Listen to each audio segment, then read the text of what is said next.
when you've lost someone you truly love, it is so heartbreaking that you could literally feel your heart hurt. Do you know what I mean about that pain? You know when you can literally feel your heart, you're like, oh my God, I'm never going to get over this. And there are studies that have been done to actually show that there is some sort of physical damage to your heart, depending on how much heartbreak you go through.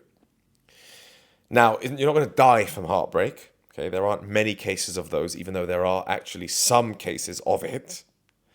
But the excruciating pain you go through will in turn lead to physical pain and physical distress on your heart.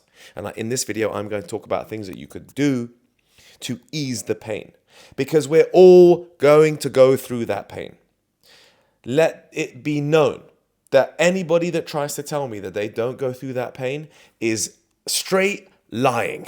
Straight lying. We're all humans. We will have very powerful emotions. Some people are more sensitive than others. Some people feel the pain more than others. Some people get over it faster than others. This probably specifically is for the people that are probably going through it right now. And I hope this reaches those of you who are going through utter heartbreak, because it is so painful. And I've been through it, I would say, 3 times in my life, because I've loved 3 separate women. They were all my girlfriends. Over the first one I was 21, the second one when I was 27, and then the third one when I was 30. So it happened all those time frames. I love 3 women. There are obviously other women that I have really liked along the way, and I thought that I loved, and I thought that I could love. You know when you meet someone you think, I could love this person? I could actually love them, but you don't fully fall in love with them, right? So there's obviously lots of those as well, but the real ones that you were actually in love with, when you look back and you say, yes, I was in love at the time and I was struck by it. And now it might not seem like you're in love, but back then, if you felt like you were in love, then you probably were. And now those are the times that I personally take and I personally count. So I've been through it 3 times, and the pain. It hurt me so much. And I didn't even get dumped. It wasn't even me doing the dumping. I walked away from the last 2, and the first one was a mutual breakup that I also kind of had to walk away from, but it ended up being relatively mutual. So even the ones that I walked away from, didn't dump in a harsh way, but had to walk away from to a degree. One of the girls I dumped in a harsh way, and that hurt me for a long time, was so heartbreaking and so painful that I thought I was never going to get over it. And you're probably sitting there thinking, I'm never going to get over this. That's how it feels. It's so damn painful that it feels like you'll never get over the heartbreak. It's just so killer.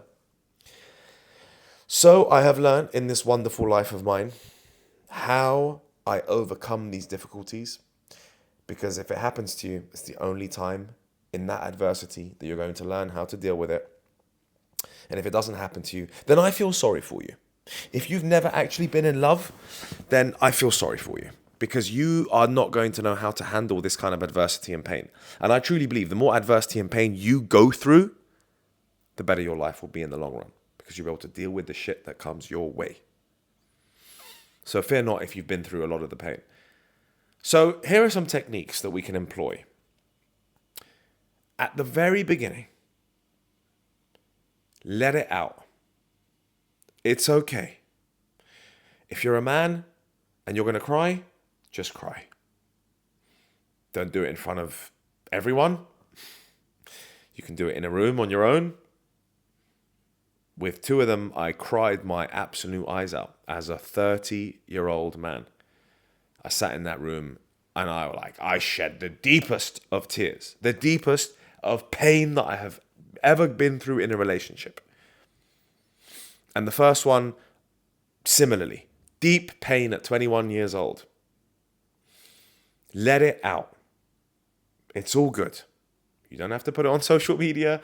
You shouldn't tell the whole world, but just let it out. Let out the pain. Girls are great at doing this. Girls cry their eyes out, and they actually get over it faster. Boys think, oh, I'm all good. Yeah, let me be all macho about it. And I'm not a pussy. What do you think I am? I ain't no pussy. It's all good, bro. We get it. I know you're hurt. Take the pain. And we know that you're lying if you're saying that you're not in pain. So boys try and go out there and act all macho. No, I'm good. Get other girls. No problem. Well, it's me, bro. Come on, now. What's going to happen to me, bro? I'm the man. Sure you are. 3, 4, 5 months later, that boy comes crashing back down because he hasn't dealt with it emotionally. So I think it's okay for us men to be in touch with our emotions, because the sooner you're in touch with your emotions as a man, the sooner you can bloody move on. Right? So it takes a level of emotional intelligence and some level of feminine energy to realize that you are in this pain and you're going to take this pain and it's okay. I'm going to take this damn pain that I've been served up on a plate and it literally hurts my heart physically. And it will destroy your ass in pieces. And it should. Because then you're going to pick up those pieces and start sellotaping that beautiful vase back together again on your mantelpiece. It's just been smacked and it's smashed into thousands of pieces all over the floor. And you have to put that back together again in this beautiful shape. And that takes time. And for some people, it takes a lot longer than others. So the first one is just let it out. It's all good. It's painful. I'm sorry. Cry and just release the pain. Now, the second thing is, who is going to care when you cry? Talk to your closest people. You must go to your dearest and your best friends. Surely there is someone out there that cares about you. Surely. Please tell me. Please tell me you've cultivated relationships with people who actually care about you. Because if you don't have anyone you can go to and cry and not be judged, then you got a serious problem of loneliness. Because you need at least one. And it just takes that one. You don't need to go and cry in front of 10 people. Or cry to 10 people individually. Okay, it just takes that one person. In a zone of no judgment. You're not being judged. You're in pain, you're crying, you feel like shit, god damn it. You know what makes me more of a masculine man than most men I know? Is I'll just let it out. And in front of my friends, I just tell them, yeah, it's shit time. I'm in pain. Yeah, fuck, don't feel good about it. I just release it. I tell my boys. I tell the people that I trust. I tell the people that won't judge me. Find those people that won't judge you. Cry. Tell them how you feel. Release the pain. That is the best form of therapy. Your best friends, the ones that don't judge you, the ones that you can truly go to and tell them you're having a hard time. This is really hard for you. You're in absolute heartbreak and pain. And I'm just sorry, I need a shoulder to cry on. I'm feeling like shit right now. You know, they should be accepting it and be like, it's all good, buddy. Let it out. You need those friends. And if they're like, oh, come on, stop being a pussy, they're the wrong damn people. Then you should have cultivated much better friends. So start working. You're going to have to start working on that too when you're over this relationship. Because your good friends, your nearest and dearest, they will be there. They are your best therapists. Most people go to therapy because they have no one they can go and be honest to and just talk to. It will lead me to my final piece of advice, where the first one was just release the pain. It's absolutely okay to release the pain. Horrid, horrid, horrid heartbreak feels terrible. And the second one is to go to your friends and your friends that will not judge you. And the final thing, once you've been able to start conceptualizing it over time, because believe me, over time, things will improve. Over time, things will improve. It will take time. For some of you, it will take long. For some of you, it will be shorter. But there are things you can do to improve that pain. Breaking up with someone is the best time to transform yourself as a human being.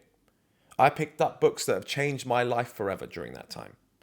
Knowledge that you can pick up, gym routine that you can start, exercise that you can start, that hobby that you can start, that trip that you've never done before that you always wanted to do.